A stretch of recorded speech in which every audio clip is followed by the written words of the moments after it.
Shalom, Bapak Ibu dan saudara-saudari yang saya kasihi dalam Yesus Kristus. Sebelum kita mendengarkan firman Tuhan, mari kita berdoa. Kasih karunia dan damai sejahtera dari Allah Bapa dan dari anaknya Tuhan Yesus Kristus kiranya menyertai kamu sekalian. Amin. Bapak, Ibu, dan saudara-saudari yang terkasih, renungan kita pada hari Rabu 16 April 2025 diambil dari Injil Lukas pasal 19 ayat 45 sampai ayat 46. Beginilah firman Tuhan. Lalu Yesus masuk ke bait Allah dan mulailah ia mengusir semua pedagang di situ. Katanya kepada mereka, "Ada tertulis, rumahku adalah rumah doa, tetapi kamu menjadikannya sarang penyamun." Demikianlah firman Tuhan. Bapak, Ibu, dan saudara-saudari, mari kita bayangkan sekarang kita mengundang teman dekat ke rumah kita untuk berbagi cerita dan waktu yang berharga. Tapi saat ia datang, alih-alih mengobrol, ia justru sibuk menjual barang, menelepon klien, dan menjadikan rumah kita seperti kantor. Bagaimana perasaan kita? Mungkin kecewa karena tujuan awal dari pertemuan itu menjadi hilang. Demikian juga Tuhan.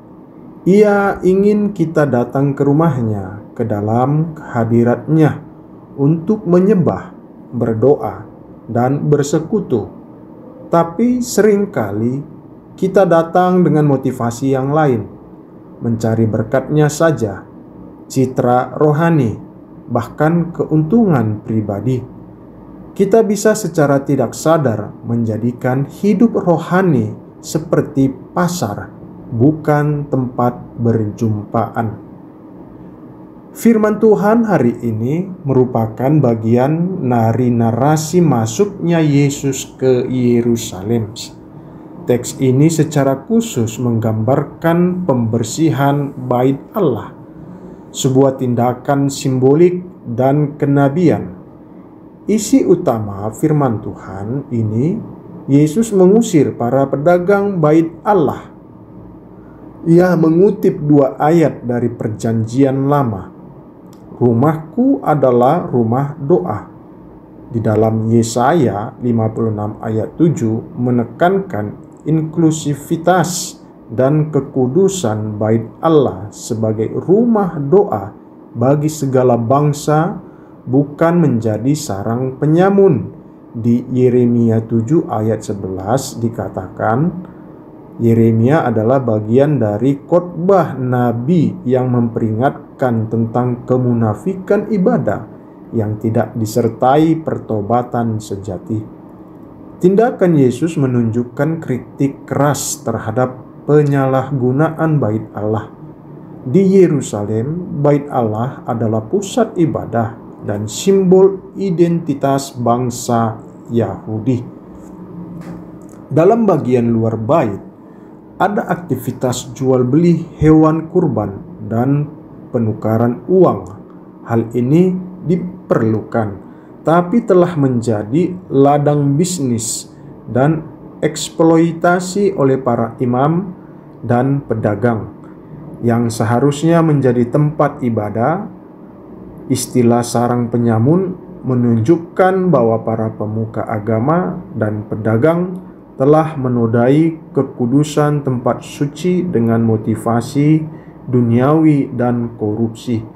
Ini juga merupakan tindakan kenabian, menyerukan pertobatan dan pemulihan kesucian rumah Tuhan. Yesus masuk ke bait Allah dan marah ketika melihat rumah Tuhan dijadikan tempat transaksi bisnis. Ia tidak menentang perdagangan secara umum, tetapi ia menentang motivasi yang salah dan penyalahgunaan tempat yang kudus. Bait Allah seharusnya menjadi tempat doa, tempat orang datang untuk mencari Tuhan, bukan tempat mencari keuntungan pribadi. Saudara yang terkasih, sekarang mari tanyakan pada diri kita. Ketika kita datang ke gereja atau saat teduh, apakah motivasi kita murni untuk bertemu dengan Tuhan?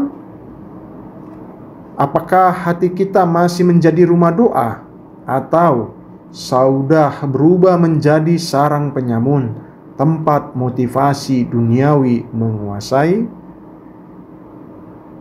Amin. Mari kita berdoa. Tuhan, sucikan hati kami.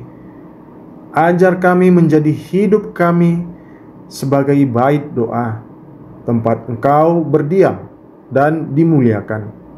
Jauhkan dari kami motivasi yang salah, dan ajari kami untuk mencari Engkau lebih dari segalanya. Amin.